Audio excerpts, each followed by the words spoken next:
तो जैसा कि हम लोग देख रहे थे, एक समान विद्युत क्षेत्र में रखे वैद्युत द्विध्रुव पर बल आघूर्ण। नाम तो जानते हो गए, अब इतने दिन से फिजिक्स से पढ़ा रहा हूँ तो क्लियर। और अगर हमारे वीडियो को लाइक नहीं किया है अभी तक तो लाइक कीजिए, हमारे चैनल को सब्सक्राइब कीजिए, बेल आइकन को प्रेस कीजिए ताकि इस तरीके के वीडियो के लिए आपको नोटिफिकेशन मिलती रहे। क्लियर। तो यहाँ पर हम लोग देख रहे हैं एक समान विद्युत क्षेत्र में रखे वैद्युत द्विध्रुव पर बल आघूर्ण। क्लियर। तो इस तरीके से आपको एक राइट एंगल दिखाई दे रहा है। इस राइट एंगल का नाम को हम लोग डिनोट कर लेते हैं। इस टॉप का है, टॉप शीर्ष जो है उसका नाम है ए, इस शीर्ष का नाम है बी, इस शीर्ष का नाम है आपका बी। सी पर एक राइट एंगल बना है, समकोण त्रिभुज बना है यहाँ पर, और यहाँ पर एक वैद्युत क्षेत्र कार्यरत है। इस पर वैद्युत क्षेत्र इस तरीके से कार्यरत है। Now first, now second, now third. Clear. ए जिस पर प्लस क्यू आवेश स्थित है और बी जिस पर माइनस क्यू आवेश स्थित है, दोनों के बीच की दूरी है आपकी 2a है। क्लियर। यहाँ पर एक बल लग रहा है आपका क्यू ई, एक बल लग रहा है आपका क्यू ई। क्लियर। अब यहाँ पर हमको इस पर क्या करना है, एक समान विद्युत क्षेत्र में रखे वैद्युत द्विध्रुव पर एक बल आघूर्ण काम करना है, इसका कार्यरत करना है। ठीक है। तो यहाँ पर हम लोग जो कार्यरत है इसको हम लोग देख लेते हैं।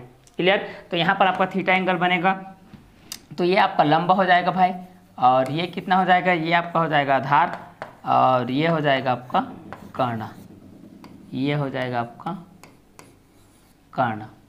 क्लियर। तो यहाँ पर हमारे पास आ जाएगा यहाँ पर प्रत्यानयन बल युग्म आघूर्ण, प्रत्यानयन बल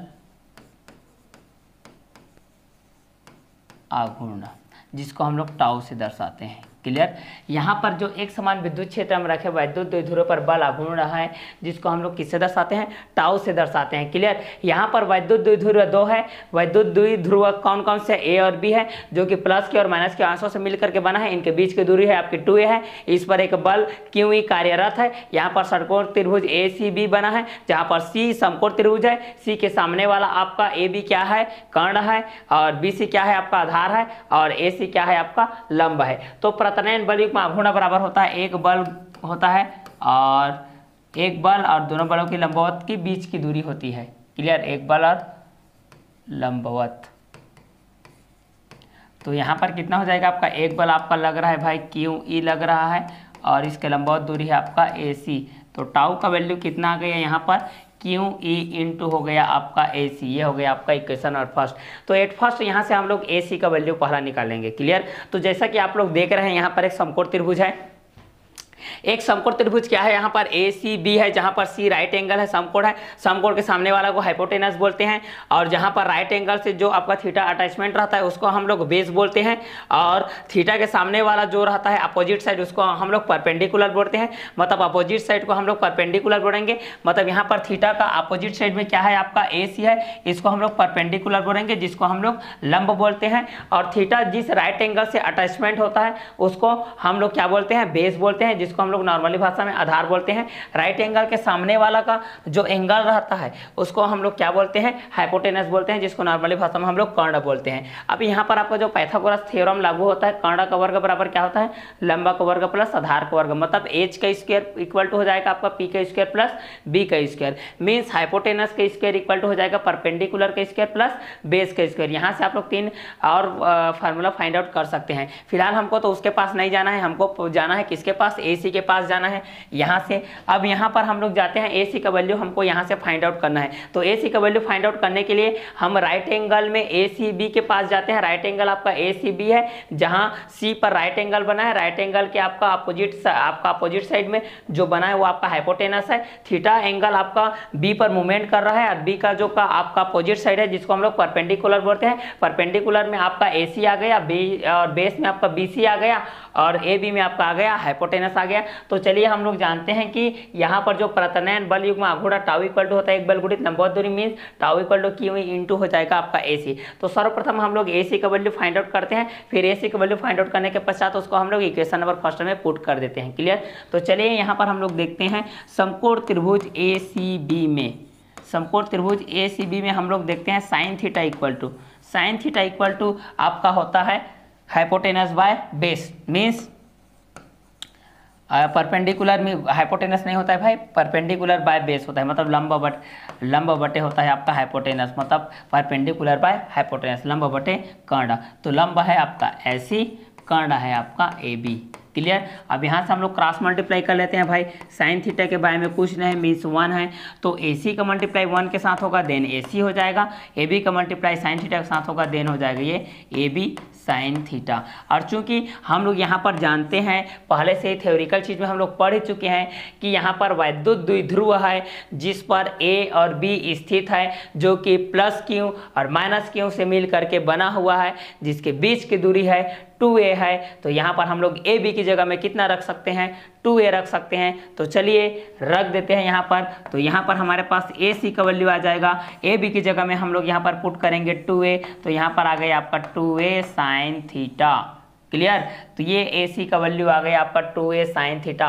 और इक्वेशन नंबर फर्स्ट से हमको प्राप्त है tau equal to q E into A C. तो यहाँ पर ए सी इक्वल टू हम लोग पुट करेंगे यहाँ पर 2a साइन थीटा। क्लियर। तो यहाँ पर जो आपको प्रत्नयन बल युग्म आघूर्ण होता है, एक बल गुणित उसकी लंबवत दूरी होती है, tau equal to q E into A C.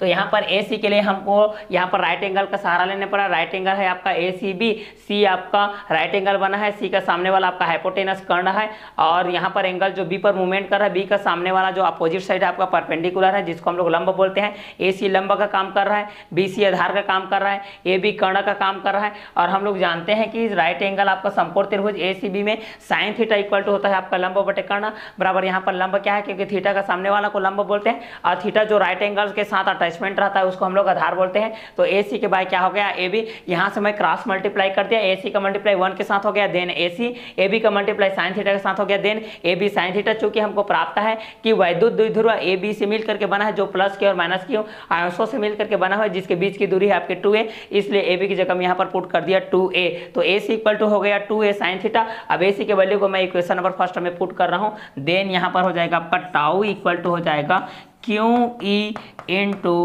2a sine theta. अब हम जान रहे हैं, पहले से स्टार्टिंग से पढ़ रहे हैं, वैद्युत द्विध्रुव और वैद्युत द्विध्रुव आघूर्ण क्या होता है सूत्र यार, P इक्वल टू होता है आपका Q इंटू 2a, ये होता है मतलब आवेश और दोनों द्विध्रुवों के बीच की दूरी के गुणनफल को बोलते हैं वैद्युत द्विध्रुव आघूर्ण। तो यहाँ पर इसको अगर हम क्रम से लिखें भाई तो क्या लिख सकते हैं, 2a Q इंटू 2a, और यहाँ पर लिख सकते हैं E, और यहाँ पर लिख सकते हैं भाई साइन थीटा। इसको क्रमबद्ध उचित जगह पर उचित चिन्हों के प्रयोग करते हैं यहाँ पर लिखेंगे। अब चूंकि हम लोग जानते हैं कि वैद्युत द्विध्रुव आघूर्ण का फार्मूला होता है Q इंटू 2a, तो इसके जगह में चलिए हम लोग रख देते हैं भाई। तो इसके जगह हम रख देंगे तो क्या हो जाएगा, टाउ इक्वल टू हो जाएगा Pe साइन थीटा। ये आपका प्रत्नयन बल युग्म आघूर्ण के लिए अभीष्ट व्यंजक है। इसके लिए हम लोग स्थिति देखेंगे, पहला स्थिति में क्या आएगा, दूसरा स्थिति में क्या आएगा, तीसरा स्थिति में क्या आएगा। तो आई होप यहाँ तक आप लोगों को समझ में आ गया है। आपको ज़्यादा कुछ नहीं करना है, एक राइट एंगल इस तरीके से क्रिएट करना है ए सी बी, जहाँ पर सी राइट एंगल रहेगा, राइट एंगल के सामने वाला आपका हाइपोटेनस, और आपका एंगल जो बी पर मूवमेंट करेगा, बी का सामने वाला आपका परपेंडिकुलर, और बी जहाँ पर एंगल मूवमेंट कर राइट एंगल से एडजस्ट हुआ है, इसलिए इसको एडजस्ट साइड बोलते हैं, मीन्स बेस बोलते हैं, और इसको आप लोग अपोजिट साइड बोलते हैं, मीन्स परपेंडिकुलर बोलते हैं। ये आपका सबसे हाईएस्ट आपका साइड है, इसको हाइपोटेनस बोलते हैं। यहाँ पर प्रत्नयन बल युग्म एक बल गुणित लंबवत दूरी क्यू वी इक्वल टू ए सी आ गया। अब ए सी के वैल्यू निकालने के लिए हम समकोण त्रिभुज ए सी बी का सहारा लिए, तो साइन थीटा इक्वल टू होता है लंब बटे कर्ण ए सी बाय ए बी हो जाएगा। यहाँ से हम लोग क्रॉस मल्टीप्लाई किए, ए सी वन जाए ए सी, ए बी का मल्टीप्लाई साइन थीटा के साथ, then A B sine theta, A B जो कि आपका प्लस की माइनस के आंसर से मिलकर बना, जिसके बीच की दूरी है 2a है, इसलिए ए सी इक्वल टू हो गया 2a साइन थीटा। अब इस ए सी के वैल्यू को हम लोग इक्वेशन नंबर फर्स्ट पर पुट कर दिए, तो टाउ इक्वल टू हो गया Q E into 2a sine theta. चूंकि हमको प्राप्त है पहले से वैद्युत द्विध्रुव आघूर्ण P इक्वल टू होता है क्यू इंटू 2a, तो उसको हम लोग उस तरीके से क्रमबद्ध कर दिए भाई। तो Q into 2a equal to E sine theta हो गया, तो यहाँ पर हो गया tau equal to P E sine theta हो गया। अब यहाँ से हम लोग स्थिति देखेंगे। क्लियर। तो पहला स्थिति देखते हैं भाई लोग, यहाँ पर पहला स्थिति हम लोग यहाँ पर देखते हैं, जब हमारे पास जो अभीष्ट व्यंजक है भाई वो आपका टाउ इक्वल टू है P E sine theta, P E sine theta इस तरीके से आया है। टाउ इक्वल टू कितना है, पी ई साइन थीटा। अब पहला थीटा इक्वल टू हम लोग देखते हैं भाई, थीटा इक्वल टू देखते हैं 0 डिग्री।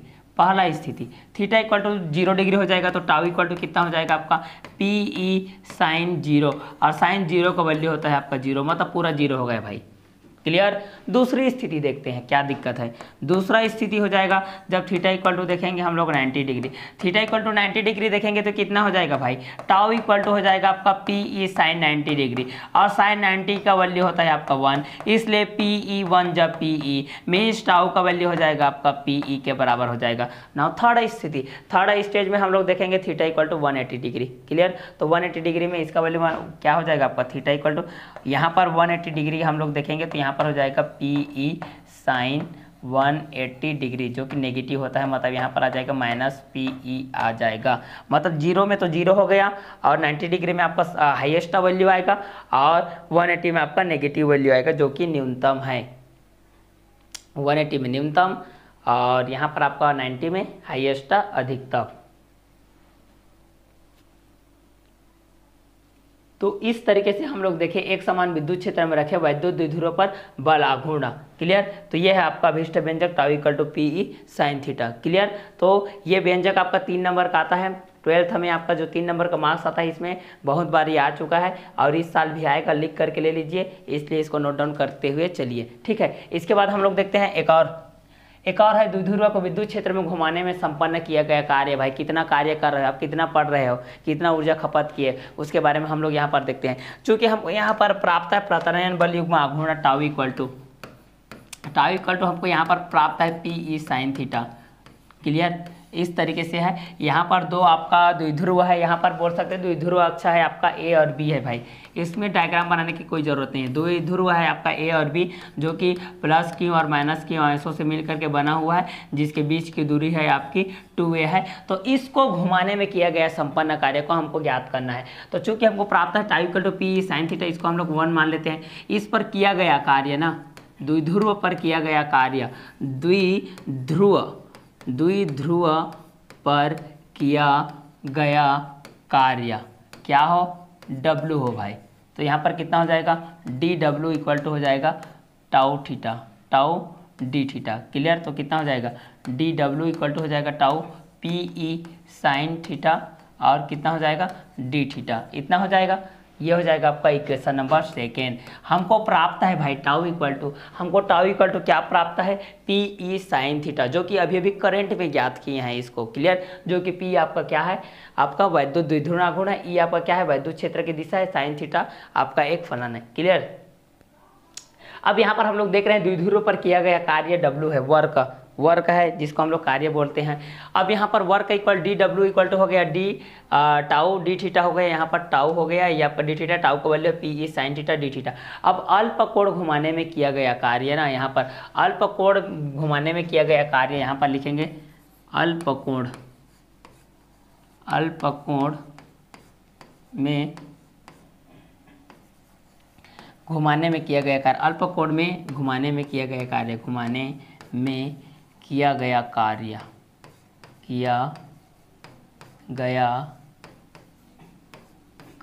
चलिए देखते हैं अल्प कोण में घुमाने में किया गया कार्य। तो यहाँ पर कितना हो जाएगा कार्य, W इक्वल यहाँ इस तरीके से आ जाएगा आपका 0 टू थीटा आ जाएगा इस तरीके से, और यहाँ पर आ जाएगा आपका dW। तो इसको सॉल्व करेंगे तो कितना आ जाएगा, 0 टू थीटा आ जाएगा, यहाँ पर आ जाएगा आपका पी ई साइन थीटा, और ये हो जाएगा आपका डी थीटा। इस तरीके से हो जाएगा।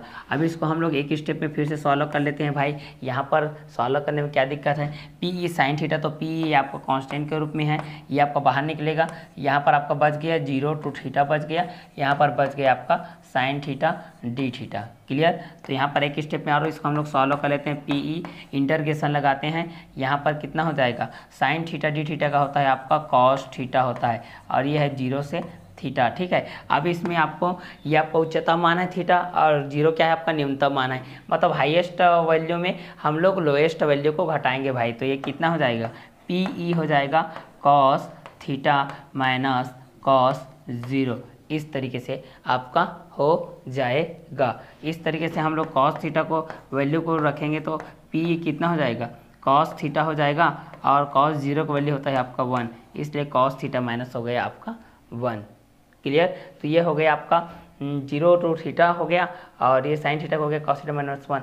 इस तरीके से आपका ये अभिष्ट व्यंजक के रूप में ये प्राप्त हुआ है, 0 टू थीटा, या यहाँ पर कर सकते हैं आप थीटा टू जीरो भी कर सकते हो। क्लियर। तो यहाँ पर P इक्वल हो गया cos थीटा माइनस 1। अब यहाँ पर हम लोग स्थिति के रूप में देखते हैं। इस स्थिति के रूप में हम लोग 3 स्थितियाँ देखते हैं। यहाँ पर पहला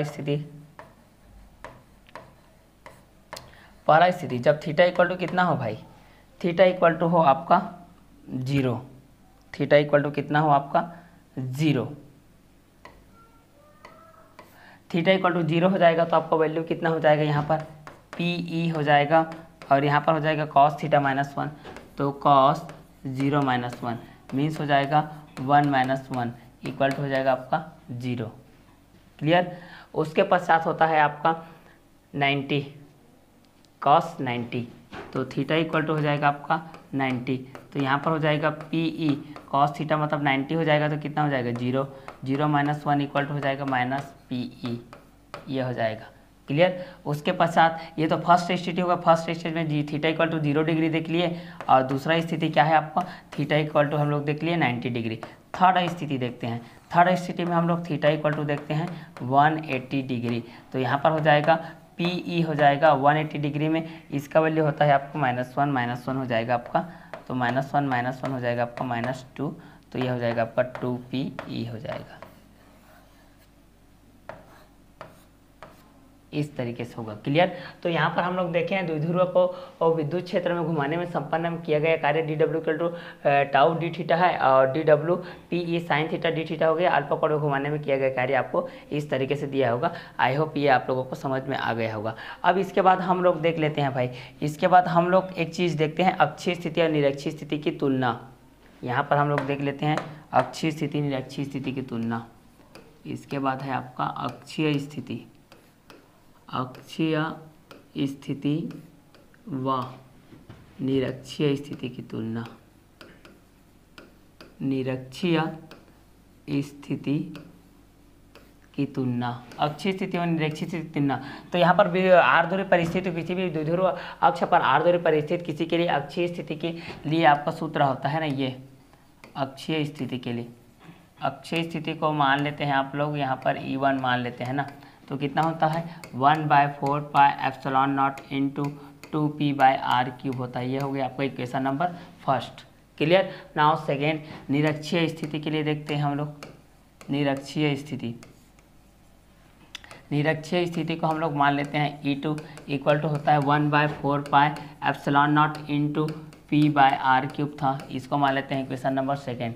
समीकरण 1 और 2 को तुलना करते हैं तो समीकरण 1 में 2 को भाग देने पर, समीकरण 1 में 2 का भाग देने पर, समीकरण 1 में 2 का भाग देने पर, तो चलिए भाग दे देते हैं भाई, क्या दिक्कत है, इसको भाग दे देते हैं। यहाँ पर E1/E2 इक्वल टू कितना हो जाएगा 1/4 pi epsilon naught into 2p/r³ और डिवाइड बाय में है 1/4 pi epsilon naught into p/r³ है। इस तरीके से है, मतलब यहाँ पर कितना हो जाएगा आपका, ये इससे कटेगा, p से कटेगा, r³ से कटेगा, मतलब E1 इक्वल टू क्या हो जाएगा 2E2, मतलब जो आपका अक्षीय स्थिति है वह निरक्षीय स्थिति के दुगुने के बराबर होता है। क्योंकि हम लोग जानते हैं कि अक्षीय स्थिति का जो फार्मूला होता है E1 equal to 1/4 pi epsilon naught into 2p/r³ होता है और निरक्षीय स्थिति में कितना होता है E2 equal to 1/4 pi epsilon naught into p/r³ होता है। समीकरण 1 में 2 का भाग दे दिए, यहाँ पर हम लोग E1/E2 इक्वल टू कितना हो गया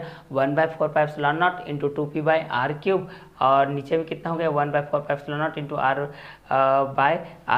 p/r³ हो गया, दोनों कट गए तो यहाँ पर बच गया आपका 2E1, तो यहाँ पर E1 इक्वल टू हो जाएगा आपका 2E2। ये है आपका अक्षीय स्थिति व निरक्षीय स्थिति की तुलना। इसके बाद हम लोग देखेंगे कि छोटे द्विध्रुव के अक्ष को घुमाने में किया गया कार्य को हम लोग इस तरीके से देखेंगे। तो चलिए उसके लिए हम लोग यहाँ पर देखते हैं, तो उसके लिए हम लोग देखेंगे तो इस तरीके से हम लोग देखेंगे।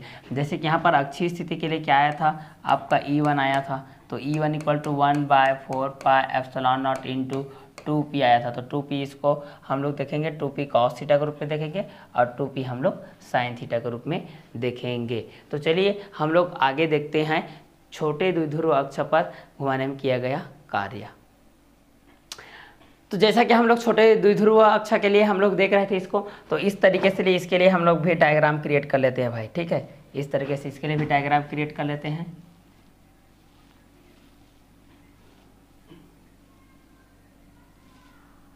चलिए इसके लिए हम लोग भी डायग्राम क्रिएट कर लिए। यहाँ से ये हो गया आपका, मान लेते हैं ये आपका हो गया B2, ये हो गया आपका A2, ये हो गया आपका A1, यहाँ पर हो जाएगा आपका B1, ये है आपका A जो कि माइनस की वजह से बना है, ये आपका B है जो कि प्लस की वजह से मिलकर बना है, यहाँ पर एक बिंदु P है, इस तरीके से है। क्लियर।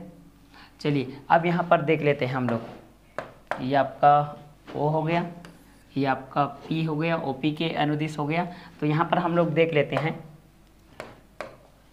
यहाँ पर A और B दो ध्रुव अक्ष है, छोटे द्विध्रुव है, इस कारण से A आपका माइनस क्यू है और B आपका प्लस क्यू, दोनों माइनस क्यू और प्लस क्यू अंशों से मिलकर बना है। इसके मध्य बिंदु है O से एक आर दूरी पर एक बिंदु P है, जिस पर हमको छोटे द्विध्रुव अक्ष के लिए यहाँ पर कार्य की गणना करना है। क्लियर। तो यहाँ पर OP के लंबवत आपका A2 B2 है और यहाँ पर O के अनुदिश क्या है आपका A1 और B1 है। तो OP के अनुदिश, एट फर्स्ट OP के अनुदिश, OP के अनुदिश, OP के अनुदिश आपका क्या है भाई, A1 B1 है। क्लियर। मतलब ये आपका cos थीटा। क्लियर। और दूसरा है आपका OP के लंबवत, OP के लंबवत ना, OP के लंबवत कौन है भाई, A2 और B2 है। मतलब यहाँ पर आएगा आपका साइन थीटा। क्लियर। तो यहाँ पर A1 B1 है जो आपका cos थीटा है, वह अक्षीय स्थिति में रहेगा। यहाँ पर जो आपका OP के अनुदिश है, OP के जो आपका अनुदिश है, OP के जो आपका अनुदिश है A1 B1, मतलब जो आपका cos थीटा है वह अक्षीय स्थिति में रहेगा, वह अक्षीय स्थिति में रहेगा, अक्षीय स्थिति में रहेगा। और आपका जो OP के लंबवत है, OP के लंबवत, OP के लंबवत है आपका A2 B2 ना, A2 B2, ये साइन थीटा, ये आपका निरक्षीय स्थिति में रहेगा भाई, निरक्षीय स्थिति में रहेगा। क्लियर। चलिए हम लोग यहाँ पर मान लेते हैं, पहला मान लेते हैं E1 जो कि अक्षीय स्थिति में रहेगा। तब अक्षीय स्थिति का फार्मूला होता है 1/4 pi epsilon naught into 2p cos theta. ये हो जाएगा, डिवाइड बाय में कितना हो जाता था आपका r³। ये आपका हो गया E1 का वैल्यू। क्लियर। अब दूसरा आपका जो OP के लंबवत साइन थीटा है वह उसकी निरक्षीय स्थिति में है। मतलब यहाँ पर कितना हो जाएगा आपका E2 1/4 pi epsilon naught into p sign theta bye हो जाएगा आपका r³। ये हो जाएगा इक्वेशन नंबर फर्स्ट, ये हो जाएगा आपका इक्वेशन नंबर सेकेंड।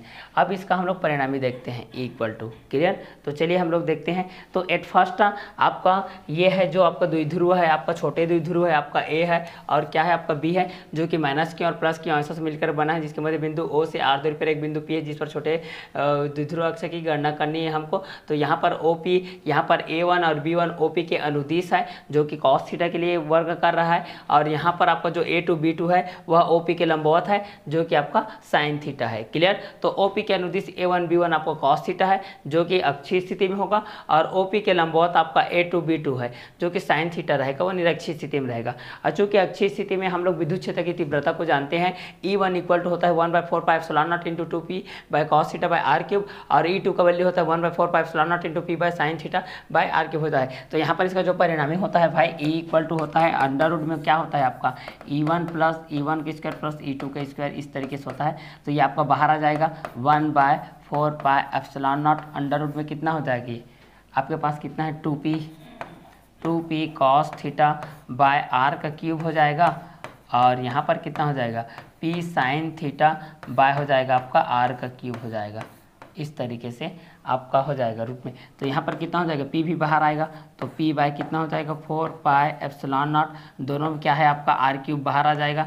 यहाँ पर 2 का स्क्वायर कितना हो जाएगा 4, ये हो जाएगा cos थीटा वर्ग cos स्क्वायर थीटा हो जाएगा, प्लस ये हो जाएगा आपका साइन स्क्वायर थीटा हो जाएगा। क्लियर। फिर से इसको रिपीट कर रहा हूँ, देखिए दोनों में आपका E1 का स्क्वायर प्लस E2 का स्क्वायर है। तो यहाँ पर E1 और E2 दोनों में आपका क्या है 1/4πε0 है, तो यहाँ भी 1/4πε0 होएगा, जिसका जोड़ा बनता है रूट के बाहर आ जाता है, इस कारण से 1/4πε0 आपका बाहर आ गया। अब यहाँ पर बच गया आपका 2p cos θ/r³ का whole square plus p sin θ/r³ का होल स्क्वायर। अब यहाँ पर चूंकि दोनों पे भी p है भाई, तो p को बाहर निकाल लो, क्या दिक्कत है। तो यहाँ p हो गया 4πε0 r³ हो गया, यहाँ पर रूट के अंदर में है, यहाँ पर तो क्लियर। अब यहाँ पर बच गया आपका 4 cos square theta plus sin square theta. तो यहाँ पर इसको एक स्टेप में और सॉल्व कर लेते हैं भाई। यहाँ पर तो कितना हो जाएगा, p के बाएं में है 4πε0 r³। अब इसमें है आपका रूट में है इस तरीके से, है ना, ये 4 cos स्क्वायर थीटा को हम लोग क्या लिख सकते हैं, 3 cos square theta plus cos square theta लिख सकते हैं। ऑलरेडी प्लस है आपका यहाँ पर sin स्क्वायर थीटा, क्लियर। तो यहाँ पर आपका हो जाएगा p बाय में कितना हो जाएगा आपका 4/ε0 हो जाएगा, और ये हो जाएगा आपका r³ हो जाएगा। अंडर रूट में ये हो जाएगा आपका 3 cos स्क्वायर थीटा, तो यहाँ पर इसका 3 cos स्क्वायर थीटा ही रहेगा, 3 cos स्क्वायर थीटा। इतने का वैल्यू होता है आपका 1, तो ये हो गया आपका 1। अब ये है आपका ई के लिए, है ना, इसको हम लोग मान लेते हैं इक्वेशन नंबर 3, क्लियर। अब यहाँ पर स्थिति देखते हैं, यहाँ पर स्थिति देखेंगे तो इसके लिए हम लोग ये देखते हैं कि E1 और E2 के बीच का जो कोण है वो आपका अल्फा कोण है, अल्फा कोण है। तब यहाँ पर हम लोग देखते हैं तो tan अल्फा इक्वल टू हो जाएगा आपका, tan अल्फा इक्वल टू हम लोग भाग देंगे तो कितना हो जाएगा 1/4πε0 into 2p cos theta, bye में कितना हो जाएगा r³, बट्टे में यहाँ पर हो जाएगा 1/4πε0 p sin थीटा, बाय कितना हो जाएगा r³, ये आपका कटेगा भाई, p से कटेगा और r³ से कटेगा cos थीटा। तो यहाँ पर अल्फा इक्वल टू कितना हो जाएगा साइन बटे cos, मतलब यहाँ पर हो जाएगा tan थीटा, ये आपका tan थीटा हो जाएगा। चलिए अब यहाँ से स्थिति देखते हैं भाई। E इक्वल टू क्या है आपका p/4πε0 r³ अंडर रूट में आपका 3 cos स्क्वायर थीटा प्लस 1। तो चलिए यहाँ से हम लोग इसको गणना करते हैं। p है यहाँ पर हमारे पास, p है नीचे में है 4πε0 r³ अंडर रूट में है इस तरीके से 3 cos स्क्वायर थीटा प्लस 1 है। तो थीटा इक्वल टू हम लोग देखते हैं 0 डिग्री, क्लियर।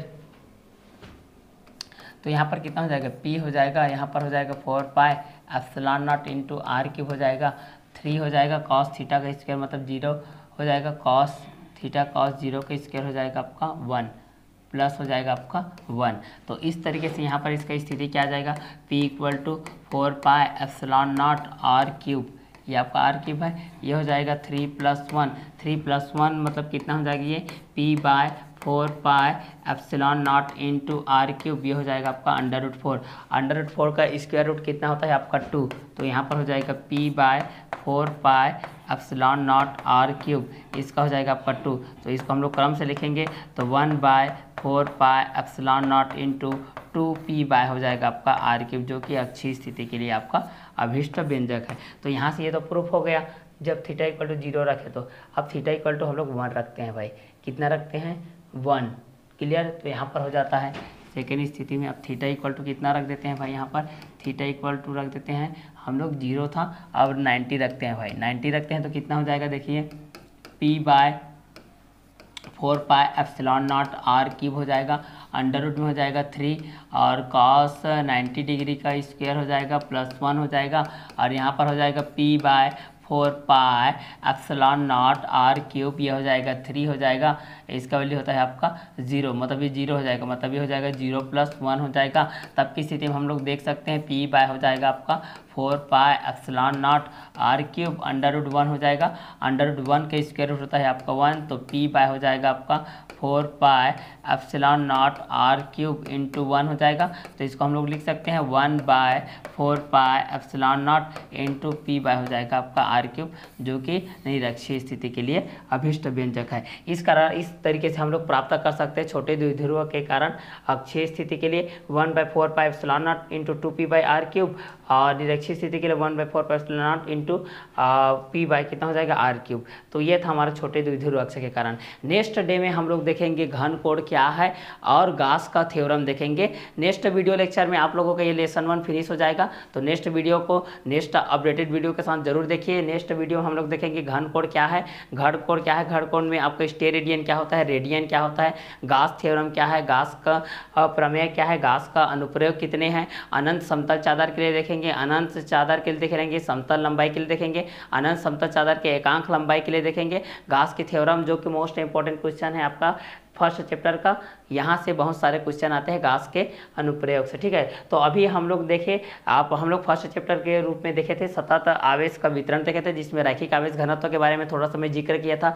उसके बाद हम लोग आयतन आवेश घनत्व के बारे में जाने थे और पृष्ठीय आवेश घनत्व के बारे में देखे थे। उसके पश्चात हम लोग एक समान विद्युत क्षेत्र में रखे बल युग्म आघूर्ण प्रत्यानयन बल युग्म आघूर्ण के लिए डेरिवेशन हम लोग क्रिएट किए थे। उसके पश्चात उस पर वर्क करने वाले अल्पकोण घुमाने में किया गया कार्य के बारे में हम लोग डिस्कस किए थे। क्लियर, तो ये था अभी का जो करंट का जो आपका डेरिवेशन था वो था आपका छोटे द्विध्रुव अक्ष के कारण। क्लियर, तो आज का क्लास हम लोग यही वर्क करते हैं। नेक्स्ट डे में हम लोग नेक्स्ट वीडियो लेक्चर के साथ मिलते हैं। तब तक के लिए अलविदा, okay bye, have a nice day.